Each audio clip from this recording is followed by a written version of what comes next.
की बॉल है, which is not possible. वो मुमकिन नहीं है। 36 रन बनाने के लिए एटलीस्ट 6 गेंद तो देना चाहिए।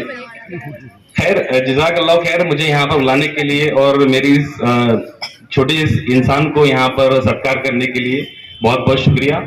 आए हुए सारे मेहमान जो नौ मुंतखब है और मेरे गांव के मेहमान, ये खुलूस देखकर, ये मोहब्बत देखकर के सत्कार का सिलसिला खत्म ही नहीं हो रहा है। एवरीबडी इज ट्राइंग टू सत्कार, ये सत्कार दे रहा है। ये खुलूस देखकर मेरी आंखों में यहाँ बैठे बैठे आंसू आने शुरू हो गए थे कि इतनी मोहब्बत मेरे कौम के लोगों में और मेरे कौम के अतराफ के लोगों में भी है माशाल्लाह, और उसका मुजाहरा यहाँ पर हो रहा है। बहुत ही अच्छी बात मेरे को लगी। यहाँ पर ज्यादा बात ना करते हुए मैं आपके सामने बताऊं कि मुसलमानों की जैसी इन्होंने बहुत सारी बातें यहाँ पर कही कि मुसलमानों के अंदर तालीमी बेदारी या एजुकेशनल अवेयरनेस एक जमाने में बहुत ही कम हुआ करती थी, इसलिए अभी तो कुछ हमारे जैसे लोग शुरू किए काम करना। मैंने पिछले 3 सालों के अंदर महाराष्ट्र के Marathi, Urdu, English medium school के 300 स्कूल्स में प्रोग्राम किया और मोटिवेशन के, एंटरप्रेन्योरशिप के लिए, विमेन एम्पावरमेंट के लिए, टीचर्स ट्रेनिंग के डिफरेंट वर्कशॉप किए, और तब जाकर कुछ ऐसा महसूस हुआ कि अपनी भी एक राय यहाँ पर रखनी चाहिए या किसी भी शोबे के अंदर राय रखनी चाहिए। जब 92 या 92 के बाद जब मुसलमानों को बेदारी का शौक आया कि भाई अब बेदार होना चाहिए, तालीम में हम लोग बहुत पिछड़े, सच्चर कमेटी की रिपोर्ट वगैरह, रंगनाथन की बेटा खामोश हो जाओ नहीं तो एक एक को उठाकर यहां से हटा दूंगा।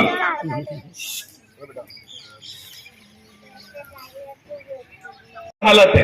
तो 92 के बाद में शऊर आया कि भाई मुसलमानों ने अदारे खोलने चाहिए, तो अदारे खोलना शुरू किए और माशाल्लाह बहुत अच्छी तरक्की की।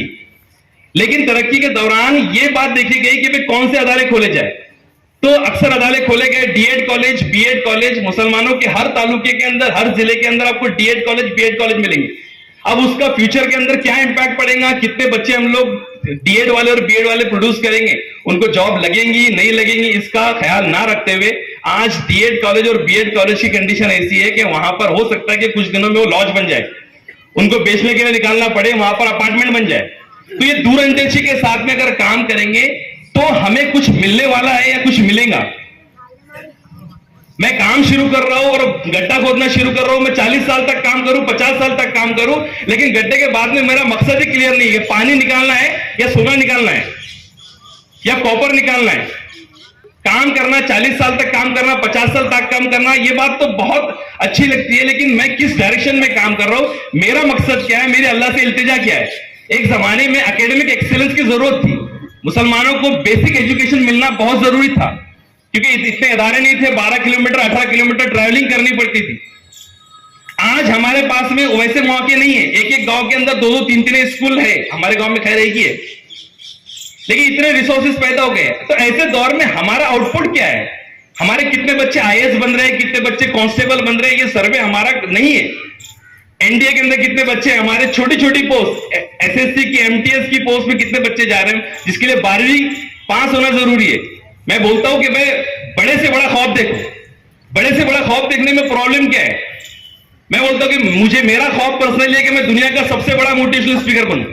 क्या फर्क पड़ता है, लोग क्या कहेंगे, अरे भाई हमारे सामने तुम यहां पर बगैर कपड़ों घूमता था और दुनिया का नंबर 1 बनेगा। अरे मेरा और अल्लाह का मामला है, मेरा और अल्लाह का मामला है, मैं अल्लाह से दुआ कर रहा हूं, मैं हमारी कौम के बड़े से बड़ी चीज के बारे में सोचूं, अपने बारे में मेरा हक है। अल्लाह से दुआ कर रहा हूं, अल्लाह ने इंटरनेशनल तो नहीं बनाया, नेशनल तो नहीं बनाया, लेकिन महाराष्ट्र के जब कुछ गिने चुने स्पीकर का नाम ले जाते हैं तो आपके इस बच्चे का नाम भी ले जाता है। ख्वाब देखना ये जरूरी है। अब यहां पर ख्वाब देखना मेरी टीचर्स से या बच्चों से मेरी मुखातिब नहीं है, मैं सोशल वर्कर से मुखातिब हूं। सोशल वर्कर जैसा सोचेगा वैसी कौम बनी। सोशल वर्कर का मतलब है सिर्फ मैं बेसिक एजुकेशन प्रोवाइड कर रहा हूं, चलने वाला नहीं है। आज के इस दौर के अंदर 12वीं तक जाने से पहले बच्चा करोड़पति बन जा रहा है। 13 साल का बच्चा बंबई में पेपर एंड पार्सल नाम की कंपनी शुरू कर रहा है और 3 करोड़ का टर्नओवर कर रहा है। रितेश अग्रवाल नाम का लड़का 26 साल की उम्र है, अभी बीकॉम किया बच्चा, जिसको बेकाम बोलते हैं हम लोग, अपना कुछ स्टार्टअप खड़ा कर रहा है, अपना नया बिजनेस खड़ा कर रहा है और 26 साल की उम्र में 33,000 करोड़ की कंपनी का मालिक बन रहा है। एक उमेर कुरैशी नाम का लड़का है जो अभी 11वीं में गया, 8वीं से काम कर रहा है, एफिलिएट मार्केटिंग कर रहा है, इंटरनेट पे बैठ के कुछ काम करता है। इंटरनेट के बैठ के ऊपर दलाली का काम कर रहे हैं। दलाली का काम मैं इसलिए बोल रहा हूं, वर्ड थोड़ा खराब है। किसी चीज को बिकवाने के लिए हम ब्रोकर के पास जाते हैं, उसी तरीके से अमेजॉन का और दूसरी कंपनी के प्रोडक्ट को बेचने के लिए भी इंटरनेट के ऊपर कुछ एजेंट्स होते हैं, वो एजेंट का काम। यानी मैं आपको बताने की कोशिश कर रहा हूं, यहां पर हो सकता है कि यहां भैंसों के व्यापारी बैठे हुए, या हो सकता है कि यहां पर मिस्त्री बैठे हुए, यहां पर कुछ बैठे हुए। आप इस दौर को समझिए कि दुनिया में वही होगा जो आप करते थे। आप माल बेचते थे, आप दलाली करते थे, आप फला काम करते थे, वही काम हो रहा है, लेकिन एडवांस तरीके से हो रहा है, टेक्नोलॉजी के साथ में हो रहा है। इसलिए अपने बच्चों को पढ़ाना इसलिए जरूरी हो गया। एक जमाने में तालीम बेदारी इसलिए होती थी कि बच्चों को नौकरी लगे। आज के जमाने में आईआईटी के बच्चे भी नौकरी के लिए नहीं बैठ रहे। नौकरी मिलना जरूरी नहीं, अपने आप के बारे में, अपने चेंजेस के बारे में, अपने आप को सुधारने के बारे में वो शऊर पैदा करने का नाम एक्चुअल में एजुकेशन में डालना है। आप अपने बच्चों को इसलिए मत डालो। मैं भी मुसलमान कम्युनिटी से बिलोंग करता हूं, और हमारे में अक्सर कहा जाता था कि भाई इतना पढ़ के नौकरी मिलने वाली नहीं है, मुसलमानों को नौकरी नहीं मिलती है। ये सब मिथ है, ये सब हमारी अंधश्रद्धा, हमारे पाले हुए कहते हैं नौकरी नहीं मिलेगी तो क्या फर्क पड़ता है। अरे तुम्हारे में धंधे का शऊर है ना, अपने इस चीज को धंधे में लगाओ और करोड़ों कमाओ। Who is restricting you? कौन आपकी दाढ़ी खींच रहा है, कौन आपके पैजामा खींच रहा है, वो आपको रोक रहा है?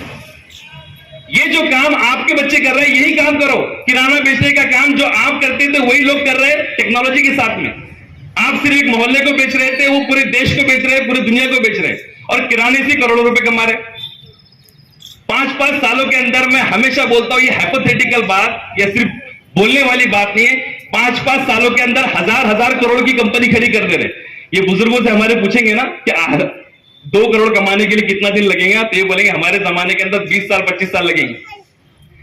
200 करोड़, 2,000 करोड़ की कंपनी खड़ी हो जा रही है। जब बच्चा सोच रहा है, हम अक्सर कहते हैं कि मैं मेरा पेट काट दूंगा और अपने बच्चों को पढ़ाऊंगा। अरे भाई, पेट क्यों काट रहा है तू? मैं मेरा घर बेच दूंगा और तेरे को काबिल बनाऊंगा बेटा। ये अक्सर डायलॉग हम भी मारते हैं हमारे बच्चों को, गलत डायलॉग है, गलत डायलॉग है। पेट काट के तू उसको काबिल बनाएगा, मतलब बच्चा अभी काबिल नहीं है क्या? कोई डिग्री मिलेगी तभी काबिल बनेगा? आज के जमाने में डिग्री वाला एजुकेशन खत्म हो चुका है। जितनी जल्दी हो सके बच्चा स्किल सीखे, जितनी जल्दी हो सके बच्चा महारत को सीखे और काम करना शुरू कर दे, उसका एजुकेशन चलता रहेगा। जरूरी नहीं है कि 12वीं के बाद डीएड करे और नौकरी करे। इतने स्मार्ट बच्चे हैं कि आप यकीन नहीं करेंगे, अमेरिका की कंपनी का काम भुसावल में बैठकर, जलगांव में बैठ के बच्चे कर रहे हैं। किसकी जरूरत है नौकरी की? इसको फ्रीलांसिंग कहते हैं। ऐसे काम हो रहे हैं, और ऐसे दौर के अंदर अगर हम ये सोचेंगे कि हमारे बच्चे काबिल नहीं है, डिग्री हासिल हो जाएगी तो काबिल हो जाएंगी, अरे उनका कॉन्फिडेंस बढ़ाने की कोशिश करो। हर माँ बाप कितना भी टैलेंटेड हो या कितना भी जाहिल हो, वो ये बोलता है अरे हटे, तेरे को क्या समझता है। अपने बच्चे को इतना किरकोड़ और इतना गिरा हुआ समझता है कि बच्चे का कॉन्फिडेंस खराब ही हो जाता है, वो बच्चा सोचता ही नहीं। हमारे बच्चे ये कीमती है, ये चेंज कर सकते हैं, हमारे से डबल दिमाग के।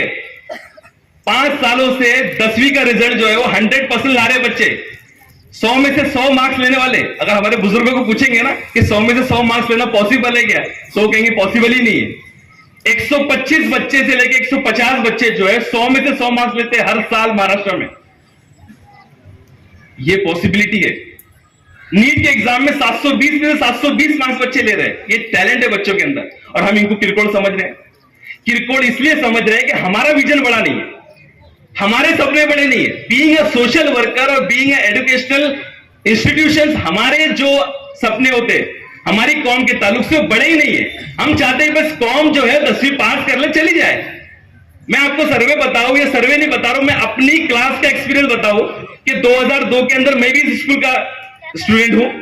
2002 के अंदर मैंने 10वीं पास किया, बाद में 11वीं 12वीं मैंने महात्मा गांधी से किया, कि 11वीं 12वीं उस वक्त यहां नहीं थी। 5वीं में 120 बच्चे यहां पर एडमिट हुए थे, और 10वीं का एग्जाम दिए 56 बच्चों ने। उसमें से भी 7-8 बच्चे भुसावल के और यावल वगैरह के कहीं से आए हुए थे। मतलब 50% ड्रॉप आउट रेट। इतना ड्रॉप आउट रेट क्यों है भाई? लोगों को दिख ही नहीं रहा है ना कि पढ़कर करेंगे क्या हम। ये देखो, पढ़ा एमए किया हुआ है, एमबीए किया हुआ है, फलाना किया हुआ, हमारे सामने घूम रहे हैं और 10,000 की नौकरी के लिए मोहताज है, तो हम क्यों पढ़ना?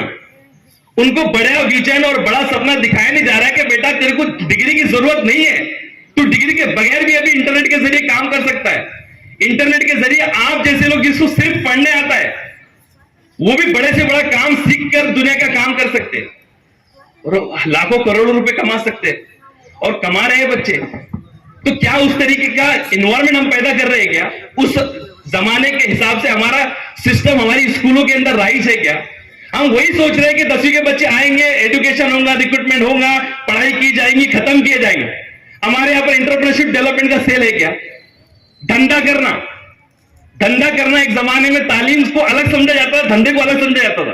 धंधा वाला है भाई, जाके धंधा कर तू, और धंधा वाला बेचारा रिग्रेट करता था कि मैंने पढ़ाई नहीं किया। आज के जमाने में तालीम वाले धंधा कर रहे हैं, और जब धंधा कर रहे हैं ना तो एक सालों के अंदर 500 करोड़ की कंपनी खड़ी करते थे और बेचारों को 100 करोड़ कमाने में जिंदगी लग गई। यहां पर ये तालीम का पावर है, ये तालीम की बेदारी है। तालीम की बेदारी से आपको वो रेपुटेशन मिलेंगे जो चीज के आप हामिल है। मैंने 1 लाख रुपए महीने की जॉब छोड़ा 3 महीने पहले। मेरे पास में करंट में कोई भी फिक्स सैलरी की जॉब नहीं है, लेकिन मेरे को मालूम है जितना मैंने सीख लिया ना, अब 4 लाख रुपए 5 लाख रुपए महीना निकाल लूंगा कैसे न कैसे। नहीं है तो धंधा करेंगे यार, खुद धंधा करेंगे ना। यहां ऑटोमेशन करेंगे। आपको पता है कंप्यूटर या आर्टिफिशियल इंटेलिजेंस इतनी तरक्की कर रहा है कि आज कल बच्चे को फ्यूचर में ऐसा होगा कि टीचर उसके पास में बैठा हुआ है, ऐसा लगेगा, और लगेगा कि टीचर फिजिकली उसके पास बैठा हुआ है लेकिन टीचर नहीं होगा, बच्चा वहां से पढ़ाएंगे। आपकी बीमारी कैंसर पैथोलॉजी में जाते हैं हम लोग कैंसर चेक करने के लिए, डायबिटीज चेक करने के लिए, कंप्यूटर में रिपोर्ट डाल दी जाएंगी, सैंपल डाल दिए जाएंगे, वो बता देंगे कैंसर है कि कौन सी बीमारी है, आदमी रिप्लेस। फ्यूचर में क्या होने वाले, कौन से प्राइस गिरने वाले, नहीं गिरने वाले, सब कंप्यूटर बता देंगे। ऑपरेशन करने का काम कंप्यूटर कर देगा। डायबिटीज, बाईपास, ये ऑपरेशन भी बड़े बड़े, जो डायबिटीज तो खैर छोटी बीमारी है, बाईपास वगैरह, वॉल ट्रांसफर, हार्ट ट्रांसफर का काम भी आर्टिफिशियल इंटेलिजेंस के जरिए, कंप्यूटर और रोबोट के जरिए हो रहा है। ये होंगे भी बात नहीं कर रहा हूं, 10 साल बाद की बात नहीं कर रहा हूं। कल को तुम्हारे धंधे खराब हो जाएंगे। मेरे पास में 2-3 यहां भैंसों वाले बड़े बड़े व्यापारी दिख रहे हैं, इसलिए भैंसों की एग्जांपल दे रहा हूं। हो सकता है कि कोई बड़ी कंपनी भैंसों का धंधा करना शुरू कर दे। इमेजिन नहीं, लोगों को मालूम है धंधा कहां पर हो रहा है। किसको पता था कि राशन बेचने का काम बड़ी कंपनी करेंगी, रिलायंस राशन बेचेगा। हो सकता है कि कोई बड़ी कंपनी ट्रांसपोर्ट में आ जाए और आपके ट्रांसपोर्ट के धंधे को खा ले। इसलिए आपको बच्चों को पढ़ाना है, इसलिए नहीं पढ़ाना कि उनको डॉक्टर बनाना है, इंजीनियर बनाना है, बात की बात है। अगर डॉक्टर बनते, इंजीनियर बनते तो बात की बात है, लेकिन सिस्टम को तो समझे। कल को 50 करोड़ तुम अपनी मेहनत से कमाना और आपके घर पे इनकम टैक्स की रेट गिर जाना और 3 दिन तक सब खाली कर देना आपको। एक तो सीए वाला बच्चा बनाओ। इसके लिए जरूरी हो जाता है कि हम मुकामी तौर पर सोशल वर्कर की जिम्मेदारी क्या हो जाती है। देखो यहां जो चलता है ना, यहां जो चलता है वो होता है। मेरे बुजुर्गों ने अमेरिका नहीं देखा हुआ, लेकिन फिर भी अमेरिका पे यकीन है। क्यों यकीन है? बातें सुनी भी है। जितनी बातें यहां पता चलेंगी, मैं बता रहा हूं आपको, ये सारी बातें अगर आपको पहले से पता होती तो कुछ और मामला होता। पता ही नहीं है तो यहां काम कैसे होगा? जितना पता होगा उसके हिसाब से सोचेगा इंसान, और सोचेगा तो कुछ एक्शन करेगा ना। जब पता ही नहीं है तो क्या? आप खुद अपना ऐप बनाकर भैंसों को बेच सकते हैं। भैंसों का भी एक ऐप है, भैंस बेचने का एक ऐप है, जिसमें भैंसों की कीमत डाल के बेच सकते हो। भाई 50-60 हजार रुपए बनाकर हमारा बच्चा भी कर सकता है ना। हमने नहीं पढ़े, फर्क नहीं पड़ता है। हमारा बच्चा समझ के उसको करोड़ों तक पहुंचाएगा। हमारे 100 करोड़ जो है 500 करोड़ बनेंगे। लेकिन हमारा मसला क्या हो रहा है? बड़े से बड़े करोड़पति का बच्चा अपनी एक नौकरी लेकर एक पर्टिकुलर पैसे देकर बैठ जा रहा है और अपने बाप के पैसे को बस कुरेद के खत्म कर रहा है। 100 करोड़ 500 करोड़ नहीं बन रहे, 500 करोड़ 5000 करोड़ नहीं बन रहे, कौम का पैसा वैसे के वैसे बर्बाद हो रहा है।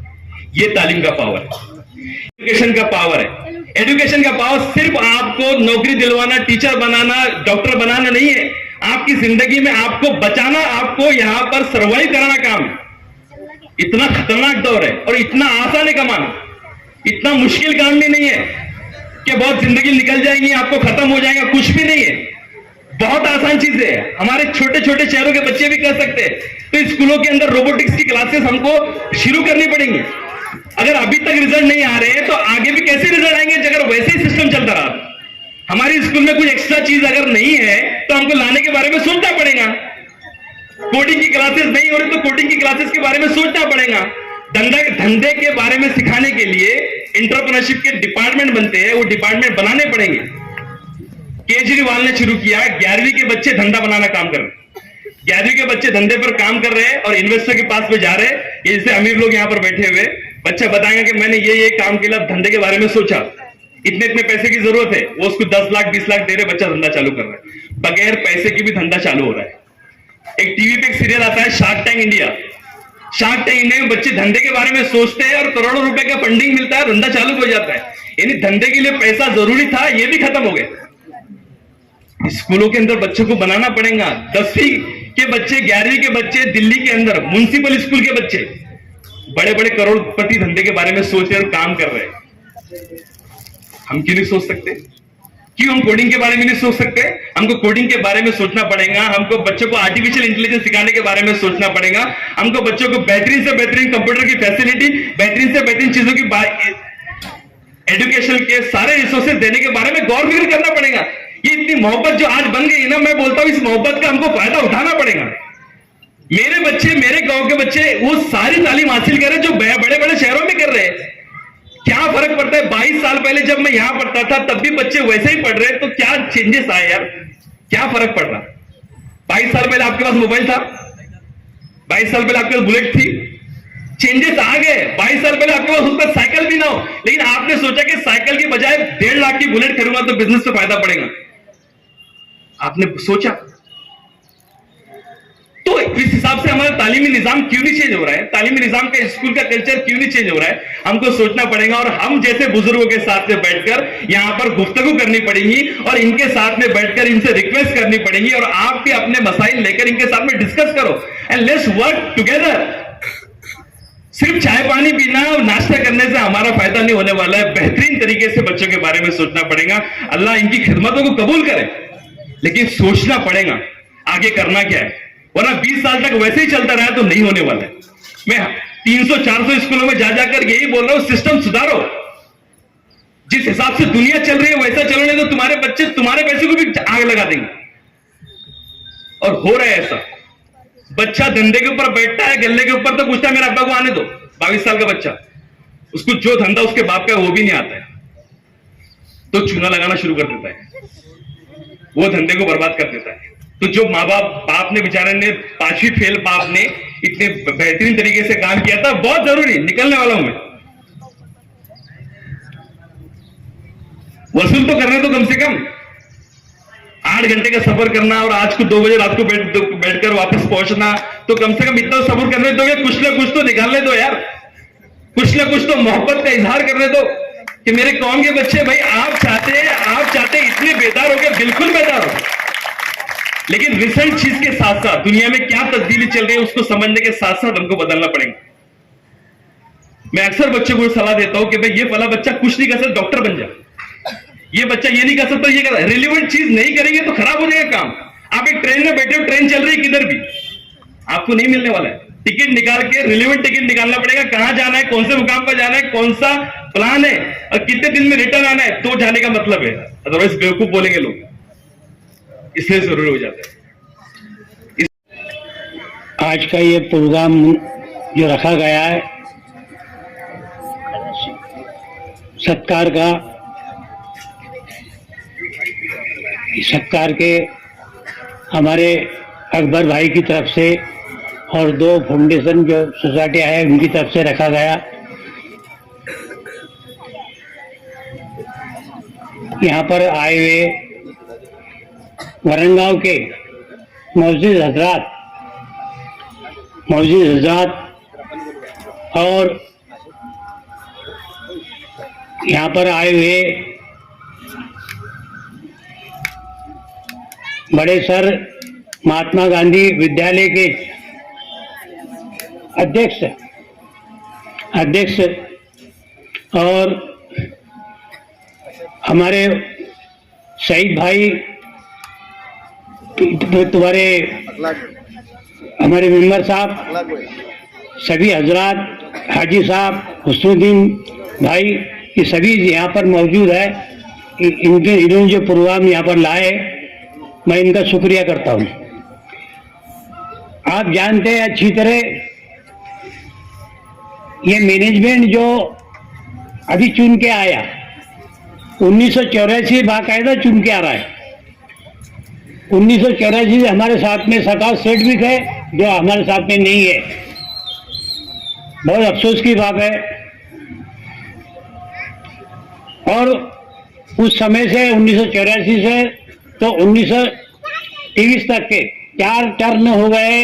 ये नेशनल एजुकेशन सोसाइटी के जो यहाँ पर सदस्य बैठे हैं, ये चुन के आ रहे, अभी भी ये चुन के आए।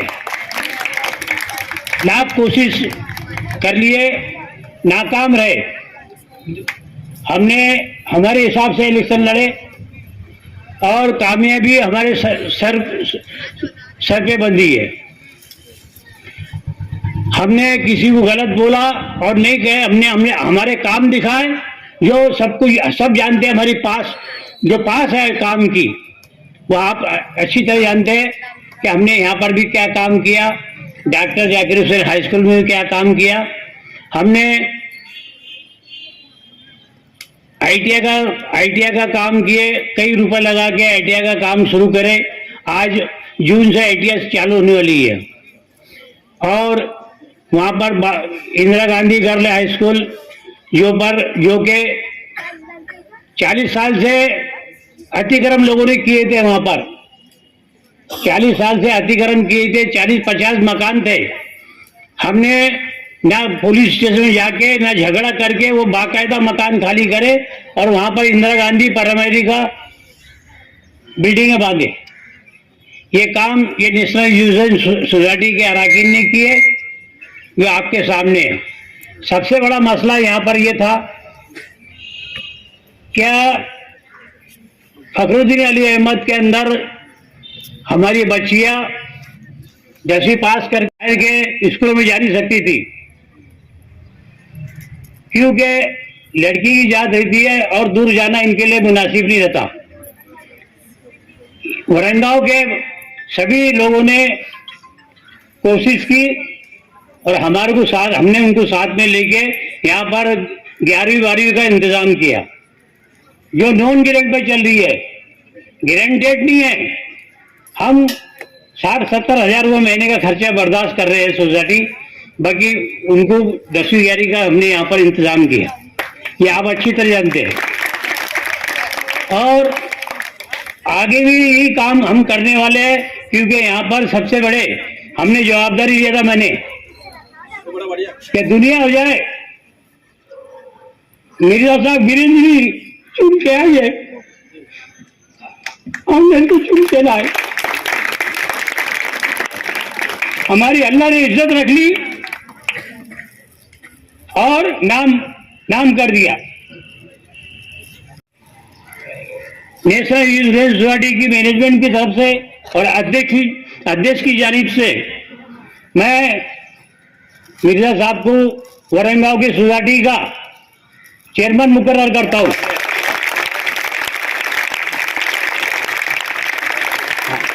मैं चेयरमैन मुकर्रर करता हूँ और मुझे उम्मीद है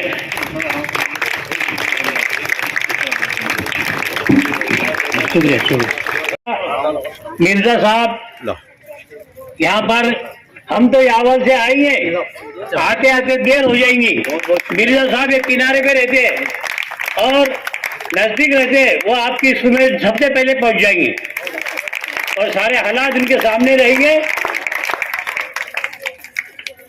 और मुझे उम्मीद है मिर्जा साहब से कि मिर्जा साहब जरूर फखरुद्दीन अली अहमद को तरक्की देंगे और उसका सपोर्ट हमारा मैनेजमेंट पूरा करेगा। मैं उसका गवाह रहूंगा। आगे तरक्की देंगे, जो भी काम निकलेगी मैं उसका गवाह रहूंगा और मिर्जा साहब की जो जवाबदारी सारी रहेंगी वो इसका काम पूरा करेंगे। हमने आपका काम पूरा कर दिए, बड़ी खुशी हुई।